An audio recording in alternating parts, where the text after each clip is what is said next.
কোরিয়াতে যারা আপনারা স্টুডেন্ট ভিসায় আছেন, বাংলাদেশ থেকে যারা স্টুডেন্ট ভিসা রিসেন্টলি কোরিয়াতে ৬ মাস বা ১ বছর ধরে কোরিয়াতে এসেছেন, যদি আপনার ওয়ার্ক পারমিট কোরিয়াতে না নিয়ে থাকেন, আপনি পার্ট টাইম কাজের যদি পারমিট না নিয়ে থাকেন, যদি পার্ট টাইম ওয়ার্ক পারমিট কাজ না নিয়ে যদি কাজ করে থাকেন, তাহলে কিন্তু আপনাকে ইমিগ্রেশন রেড করলে, ধরা খাইলে আপনি কিন্তু একদম কোনো উপায় নেই বা ডিরেক্ট বাংলাদেশ পাঠিয়ে দিবে। সো ২৭ তারিখ এমনই একটি ঘটনা ঘটেছে।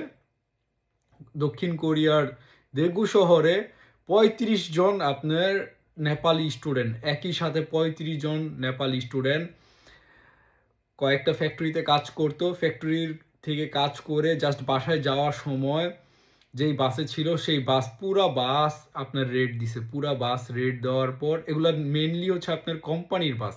পুরা বাস রেড দেওয়ার পর একদম পুরা বাস ইমিগ্রেশন অফিসাররা সব পুরা বাস ধরে সবাইকে ৩৫ জন স্টুডেন্ট ধরছে। ৩৫ জন স্টুডেন্ট ধরছে যারা রিসেন্টলি কোরিয়াতে আসছে, যা জাস্ট মনে করেন ৩ থেকে ৬ মাস কোরিয়াতে আসছে।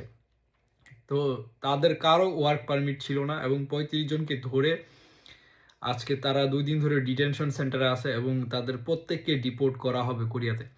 সো যারা আপনারা কোরিয়াতে স্টুডেন্ট ভিসায় আসছেন, যদি কোরিয়াতে আপনি আপনার ফিউচারে চিন্তা করেন, কাজ করতে গেলে অবশ্যই পার্ট টাইম জব করতে গেলে অবশ্যই ওয়ার্ক পারমিট নিয়ে কাজ করবেন। সো বাংলাদেশি যারা আছেন, আমার এই মেসেজ থাকবে যে ওয়ার্ক পারমিট নিয়ে কাজ করুন, নিরাপদে থাকুন। থ্যাংক ইউ সবাইকে।